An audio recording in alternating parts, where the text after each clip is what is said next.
Bah Isa, écoute, je me pose des questions sur l'hypno-coaching. Est-ce que tu pourrais m'expliquer un petit peu ce que c'est? L'hypno-coaching, en fait, c'est le fait d'intégrer des outils d'hypnose au process de coaching que tu connais, hein, les différentes étapes. C'est un outil en fait supplémentaire que tu vas pouvoir ajouter dans ta caisse à outils de coach, tout simplement.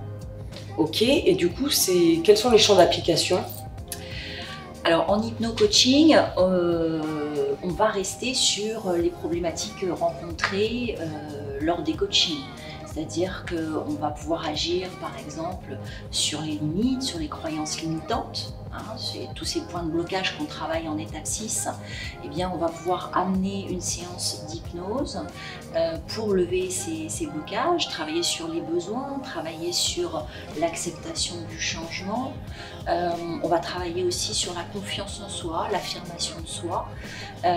C'est un outil vraiment qui va permettre de travailler en profondeur sur ces problématiques, ce qui n'empêche que on va rester dans le process de coaching classique, avec toujours la levée des points de blocage, avec la mise en action. Hein, ça, les outils de coaching restent en tant que tels, mais on va aller un petit peu plus loin dans cette démarche avec l'hypnose. Je peux te donner encore la thématique du lâcher-prise, de la procrastination, de la mémorisation, et puis bien sûr le stress. Là, on va pouvoir agir à n'importe quel moment du processus de coaching.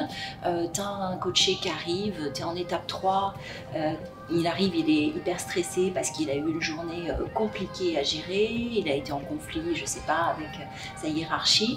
Eh bien, tu vas pouvoir soulager ce stress, ces angoisses, cette anxiété avec une séance d'hypnose. Donc globalement, c'est un outil qui va être utilisé plutôt en étape 6 pour lever les points de blocage, mais qu'on va pouvoir aussi utiliser ponctuellement et en fonction des besoins et de la pertinence aussi en étape 3. Ok, ben, merci pour tes explications. Et du coup, quel est le plus? Le fait que moi je sois coach aujourd'hui, quel est le plus pour moi de suivre cette formation d'hypno-coaching?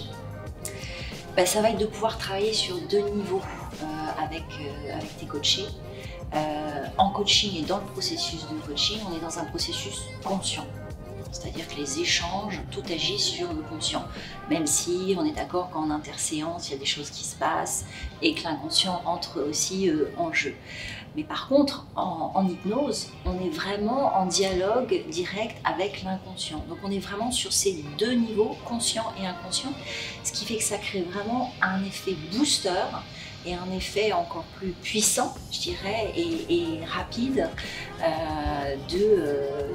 du résultat que peut amener le coaching. Ok. Du coup, me vient une autre question. Moi qui ne suis pas hypnothérapeute, j'ai pas de maîtrise, pas de connaissance là-dessus. C'est possible pour moi de suivre cette formation? Bien sûr, à partir du moment où tu es coach certifié, c'est un outil, encore une fois, que tu vas ajouter. Et dans le cadre de cette formation de 3 jours en hypno-coaching, je vais t'amener des outils et tu vas être à même de dérouler une séance d'hypnose, donc ciblée sur les problématiques qu'on a évoquées ensemble tout à l'heure. Et tu vas vraiment rentrer dans la peau de l'hypno-coach, pas de l'hypnothérapeute, parce qu'effectivement, au bout de 3 jours de formation, tu ne seras pas hypnothérapeute, ça concerne une autre formation. Mais en tout cas, tu seras hypno-coach et tu seras à même de mener une séance d'hypnose de A à Z au sein du processus de coaching. Ok, super. Merci.